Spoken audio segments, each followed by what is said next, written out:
Vale, vale, Alfonso. Ildefonso. Bueno, Ildefonso. Esto, por otro lado. ¿Por aquí? Ah, pero eso es es USB.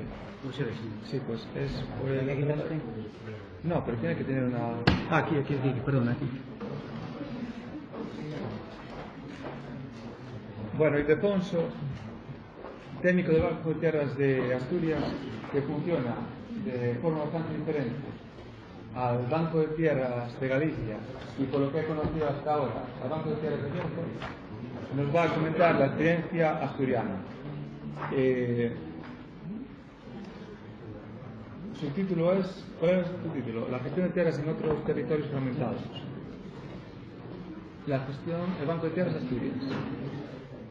Asturias tiene una estructura de propiedad muy parecida a la gallega y teníamos la impresión de que cómo es posible entonces que en un lugar tan parecido al gallego la gestión, cuando vayas allí del territorio, parece ser mejor que la que tenemos aquí. ¿Qué factores influyen? El Banco de Tierras es relevante en ese sentido. Creo que Ildefonso nos va a contestar muchas de estas cuestiones. Adelante, Ildefonso. 15 minutos y ahora sí que ya son 15 minutos. Vale. Bueno, yo soy técnico del Banco de Tierras, de la Comisión Regional de Banco de Tierras de Asturias. Me incorporé a trabajar ahí en el año 92 y bueno, divido la exposición en 4 partes. El sector agrario en Asturias, me gustaría dar unas pinceladas para hacernos una idea de qué es lo que estamos hablando y un poco la evolución que está teniendo. Después, a mí una herramienta que me parece muy importante para saber lo que está pasando, que es el análisis de las declaraciones de superficie. Me parece que hay mucha información ahí y que no está muy estudiada. Y luego ya las herramientas y la normativa, que por lo que estamos hablando, pues estamos hablando de legislaciones y herramientas muy parecidas, ¿no? Y luego, si hay tiempo, pues me gustaría plantear algunas cuestiones y algunas dudas que van saliendo, ¿no? Vamos a ver, el sector agrario en Asturias es un sector claramente ligado a la tierra. Las explotaciones sin tierra no son representativas, son explotaciones de carácter familiar. Las explotaciones con entidades jurídicas son más bien explotaciones ligadas al sector lácteo, de explotaciones muy especializadas, en principio. La orientación productiva dominante en Asturias es la ganadería bovina, claramente la de bovino de carne. El 86% de las explotaciones bovinas asturianas son de carne. Hay 20 municipios donde no hay explotaciones de leche. Hablamos de 78 municipios que tiene Asturias. Y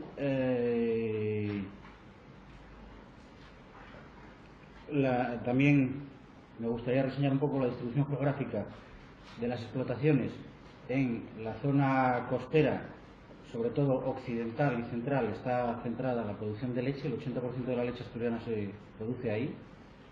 La zona interior es producción de carne, y en la zona oriental, a raíz de, sobre todo, los programas de abandono que el Ministerio de Agricultura fomentó en su momento, estos años atrás, se transformó completamente la producción de leche a carne. Ahora mismo son explotaciones mayoritarias de carne, cuando antes era producción de leche, ¿no? También reseñar el sector hortícola y frutícola, aunque representa muy poco en Asturias, no está muy desarrollado. Sin duda, más adelante yo creo y lo planteo que tiene fundamentos sobre la orografía y sobre la fragmentación del terreno. Y luego, los datos económicos nos van diciendo que el sector agrario en Asturias está perdiendo importancia, ¿no? Actualmente representa el 1,7% del PIB regional, ¿no? La evolución en estos últimos 30 años, pues están ahí, ¿no? La superficie, bueno, inicialmente las explotaciones en los últimos 15 años desaparecieron 14.900 explotaciones en Asturias, tanto de carne como de leche. Las que van quedando se especializan. Había antes muchas más explotaciones mixtas, a carne y a leche, que estas desaparecieron. Ahora mismo me parece que hay alrededor de 500. Y después Destaca también el envejecimiento de los titulares de explotación, y eso viene un poco, y la despoblación del terreno, y eso yo creo que explica un poco los datos que veis ahí, ¿no? En Asturias, en los últimos 32 años, desaparecieron o cambiaron de cultivo, desaparecieron 23.000 hectáreas de cultivo, 45.000 hectáreas de superficie de pasto aumentaron, el prado está desapareciendo y la superficie forestal está aumentando. Con lo cual, estamos viendo que la tendencia es clarísima a un aprovechamiento menor y a un laboreo menor, un aprovechamiento menor, no, una dedicación menor, mejor dicho, ¿no? a la forma de trabajar el terreno, ¿no? En cuanto a declaraciones, eso en cuanto a la evolución y los datos, a grosso modo, de la agricultura. Declaraciones de superficie, pues a mí me parece una herramienta fundamental, y creo que no se está analizando toda la salsa que hay ahí, ¿no? Las declaraciones de superficie a nivel nacional, hablamos de casi 1 millón de declaraciones, 1 millón de explotaciones que hacen declaración de superficie. Declaran 28 millones de hectáreas, más de 28 millones de hectáreas, y con una precisión tremenda, ¿no? Por debajo de la parcela.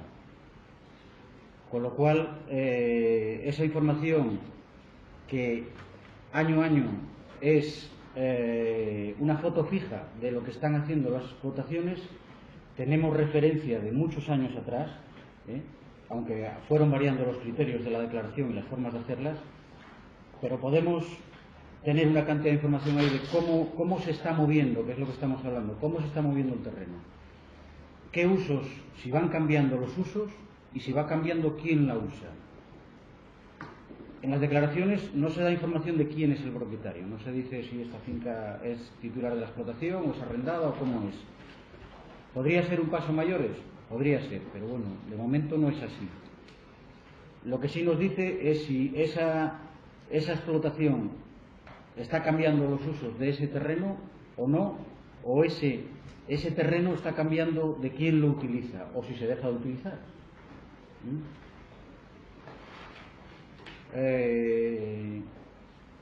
También tenemos que tener en cuenta que en los últimos años está disminuyendo tanto la superficie declarada como el número de explotaciones a nivel nacional.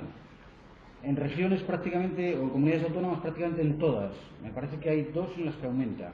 Estos datos, en la documentación que luego os voy a dejar, vienen detallados por comunidades autónomas. Bueno, y ahora me centré un poco comparativamente entre Asturias y Galicia, ¿no? En Asturias, este último año declaran 11.549, son datos 2012, 11.549 declarantes, y declaran 303.000 hectáreas, más de 303.000 hectáreas. En Galicia, 37.000, y la superficie que se declara son 589.000 hectáreas. Sobre la superficie autonómica, en Asturias es el 28% y en Galicia el 19%. La pregunta yo creo que es ¿qué está pasando en el resto de la superficie? Bueno, en Asturias, en Galicia supongo que pasará exactamente igual o parecido, que no todas las declaraciones, todas las explotaciones se realizan declaración de superficie. No, pero no encontré los datos. Entonces, podemos ver la evolución de estos años 2008, 2011 y 2012, ¿no? Los solicitantes y las hectáreas declaradas. Es llamativo que prácticamente siempre es la misma cantidad y un 35% de explotaciones que no hacen declaración. En un gráfico que vamos a ver después se ve que esas líneas son paralelas y la superficie tampoco varía.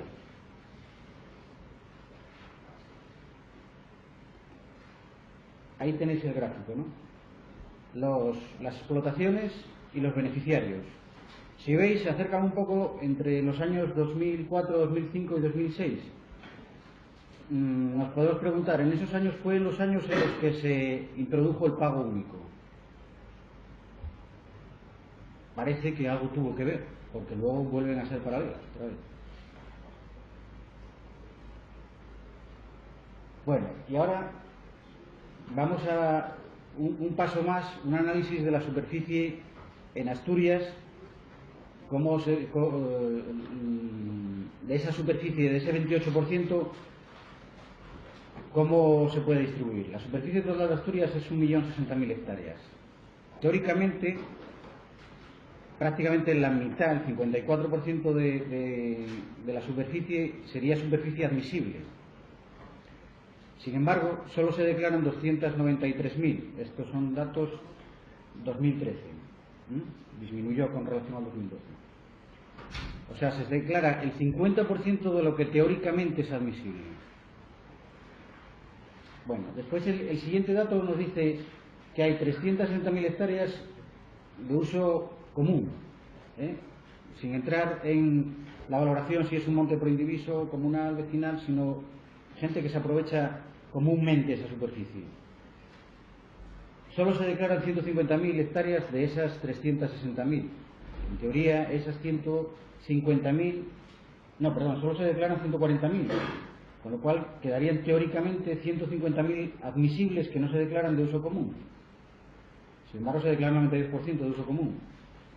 Suelen ser montes del interior, pues eso, vecinales, mano común o proindivisos. Nos quedarían 219.000 hectáreas de terreno admisible teóricamente privado y se declaran 153.000, solo el 70%.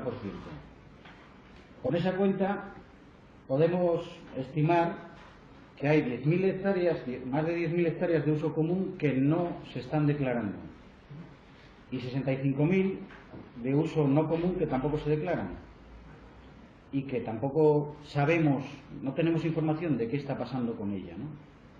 Cómo está evolucionando esa superficie. Tenemos muchos más datos y mucho más seguimiento de la que se declara que la que no se declara, ¿no? Bien, este es un gráfico en el que vemos cómo se distribuye, que el 45%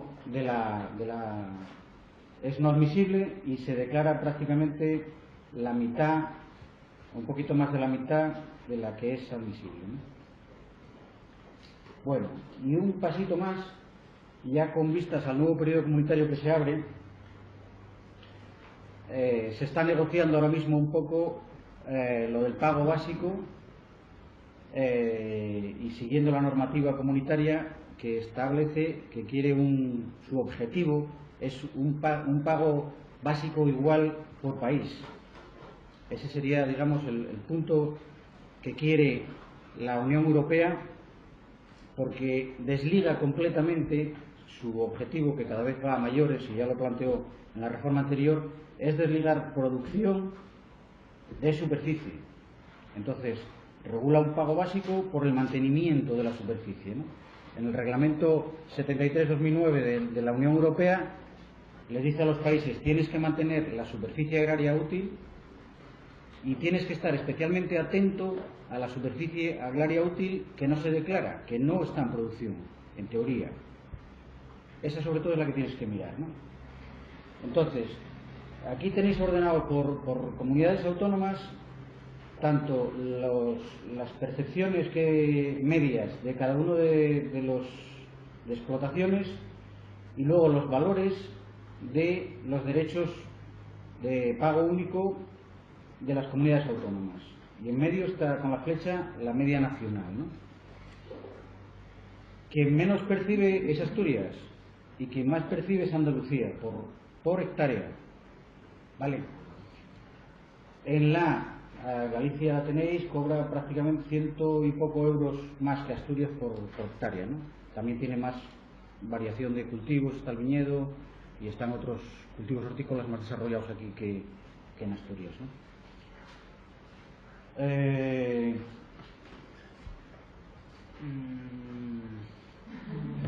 Ya, caray, 5 minutos. Bueno, pues tiro un poco para adelante. El compromiso de los Estados miembros del mantenimiento, como dije, varía el concepto de actividad agraria, metiendo la actividad agraria como el mantenimiento de la superficie en buenas condiciones medioambientales.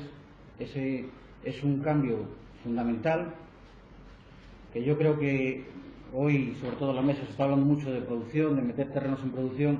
A la Unión Europea cada vez eso claramente está diciendo que le interesa menos, que le mantiene, que lo que quiere pagar son mantenimientos de superficie, y que si hay vacas o no hay vacas, o hay patatas o no hay patatas, no le preocupa tanto.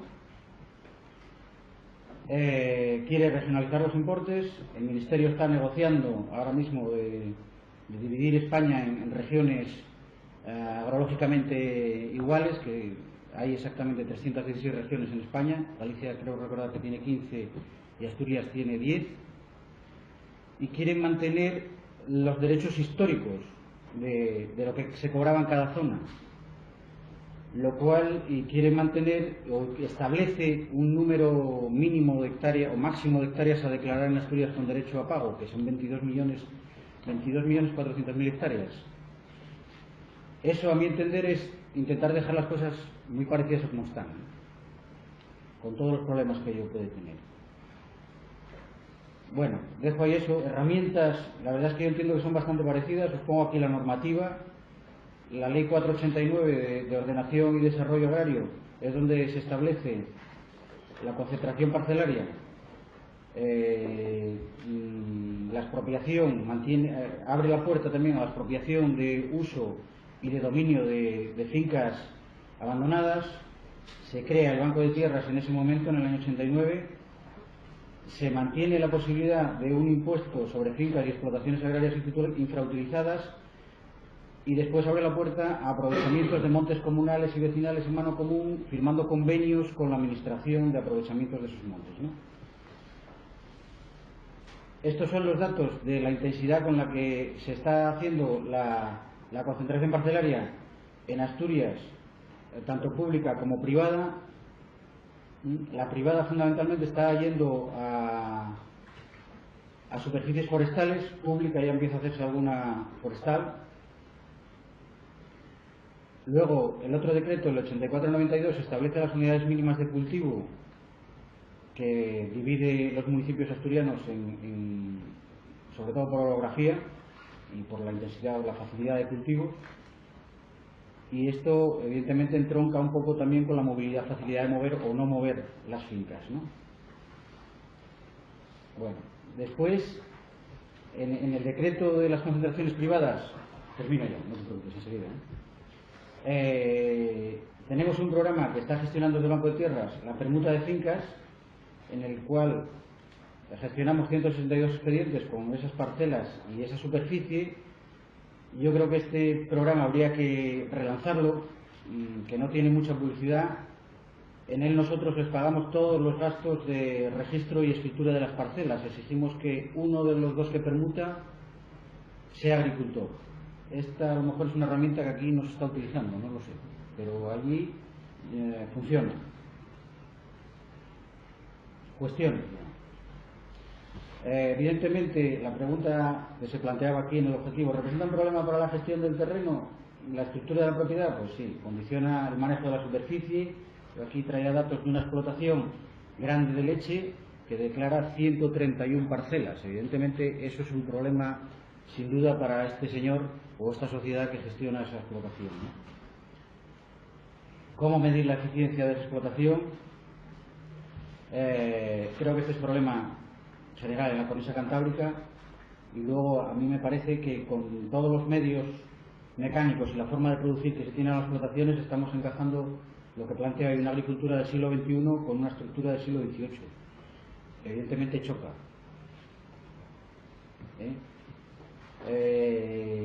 En Asturias tenemos también problemas con terrenos altamente fértiles de vega y en la rasa costera abandonados. Traía otro ejemplo de una vega en Asturias que estuvimos nosotros haciendo unos estudios en Las Vegas. Me parece que era recordar que tenía como 149, no, 19 hectáreas me parece que es,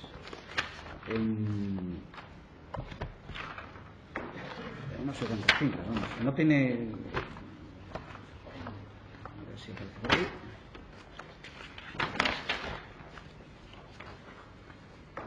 Esta es la superficie.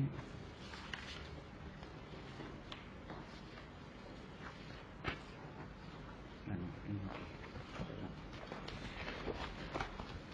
pasa el tiempo, No digo nada ya. Ya. Ya estás en tiempo de descuento. Ya estoy en tiempo de descuento. De prórroga, De prórroga, descuento. vale.